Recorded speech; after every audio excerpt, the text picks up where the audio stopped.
Dear students, welcome to my YouTube channel.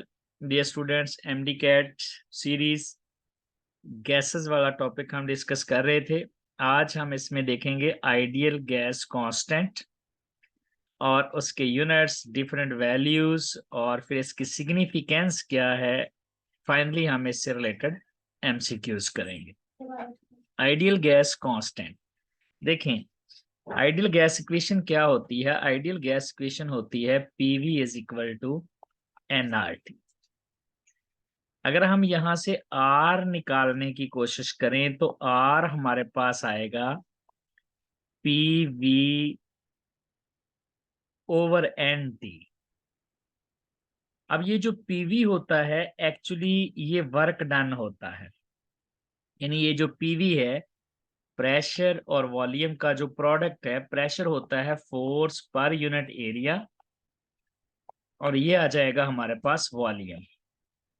हम area की बजाय यहाँ पर कर देते हैं डी स्क्वायर और ये हमारे पास आ जाएगा डी क्यूब। तो अगर हम यहाँ से कैंसिल करें डी तो ये हमारे पास एफ डी आ जाएगा जो कि वर्क डन है। तो ये जो पीवी होता है ये एक्चुअली वर्क डन होता है। तो हम आर को कह सकते हैं R is work done per kelvin per mole. यानी एक केल्विन जब टेम्परेचर चेंज होता है, एक केल्विन टेम्परेचर के चेंज होने से एक मोल गैस कितनी एनर्जी एब्जॉर्ब करती है, that is value of R. 1 kelvin temperature change करना है, एक मोल गैस कितनी एनर्जी एब्जॉर्ब करती है, वो आर की वैल्यू है। यानी कितना वर्क डन होता है। याद रखिएगा, वर्क डन, एनर्जी, हीट, इन सब के यूनिट सेम है। तो पीवी वर्क डन है, प्रेशर और वॉल्यूम। तो ये आ जाएगा पी, प्रेशर का यूनिट आ जाएगा एटीएम और ये आ जाएगा वॉल्यूम डेसीमीटर क्यूब। तो इसका मतलब है ये वर्क डन के या एनर्जी के यूनिट्स हैं। अब प्रेशर एटीएम की बजाय टॉर भी हो सकता है, मिलीमीटर मरकरी भी हो सकता है और डेसीमीटर क्यूब जो है ये सेंटीमीटर क्यूब भी हो सकता है। तो ये जो हमारे पास पी वी है इनके डिफरेंट यूनिट्स आ सकते हैं, जबकि ये मोल मोल ही रहेगा और टेम्परेचर का यूनिट केल्विन ही रहेगा। तो ये आर की सिग्निफिकेंस है कि R actually work done per kelvin per mole होता है। अब देख लेते हैं value of universal gas constant R किस पे डिपेंड करती है। नंबर 1 टेम्परेचर पे डिपेंड करती है, नंबर 2 नंबर ऑफ मोल्स पे, नंबर 3 ये वॉल्यूम पे डिपेंड करती है, या फिर ये डिपेंड करती है यूनिट्स ऑफ वॉल्यूम और प्रेशर। तो एक्चुअली इसकी जो वैल्यू है वो डिपेंड करती है प्रेशर और वॉल्यूम के यूनिट्स पे। इन पे डिपेंड करती है। क्यों? क्योंकि यहाँ पर देखें आर बराबर है पीवी यानी work done over N T. तो यहाँ एन और टी में तो चेंज आना नहीं है। एन 1 मोल है और टेम्परेचर 273 केल्विन ही रहेगा, यानी ये 1 × 273 रहेगा। तो जो भी चेंज आनी है वो प्रेशर और वॉल्यूम की वजह से आनी है आर की वैल्यू में। अगर प्रेशर 1 एटीएम है, वॉल्यूम 22.414 डेसीमीटर क्यूब है।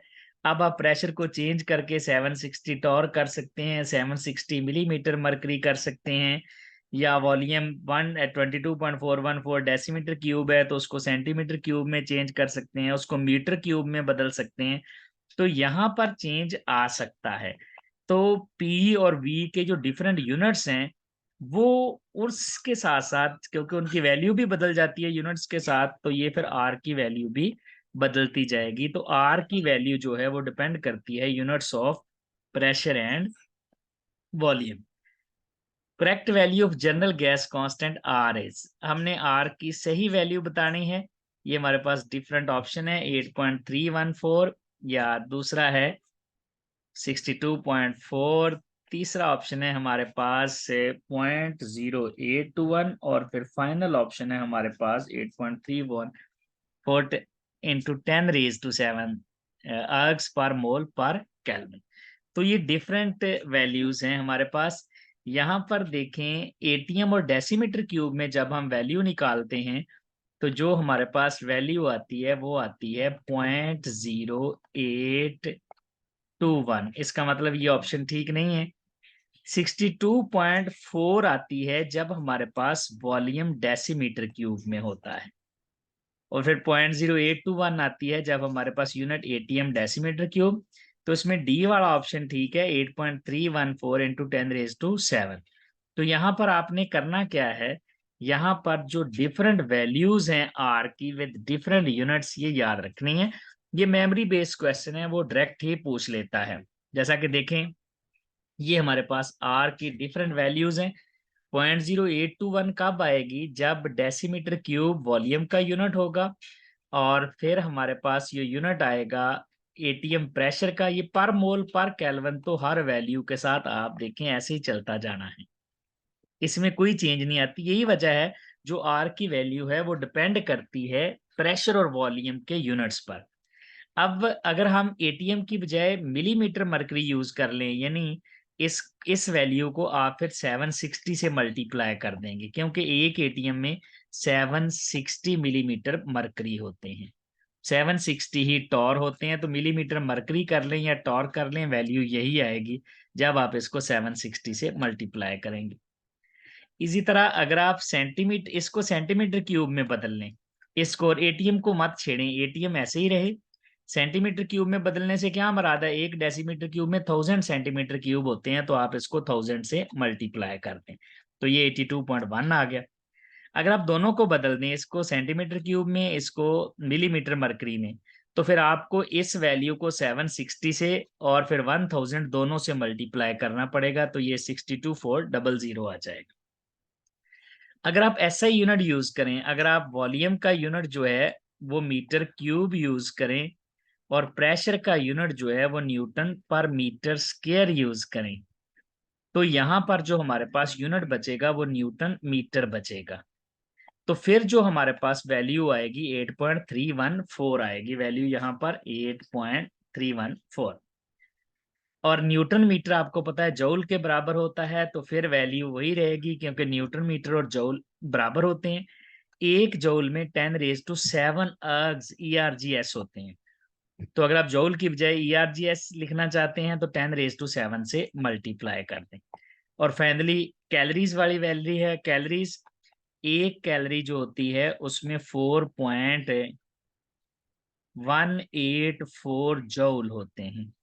तो अगर आपने जौल निकालने हैं तो फिर जो है इसको इधर ले जाकर डिवाइड कर दें कैलोरीज पर। तो अगर आप इस वैल्यू को 4.184 से डिवाइड करेंगे तो 1.987 आ जाएगा।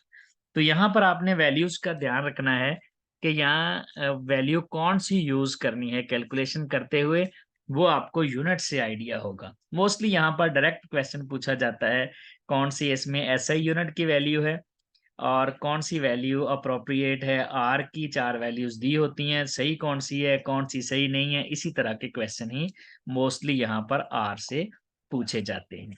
ये है dear students ideal gas constant. Thank you very much.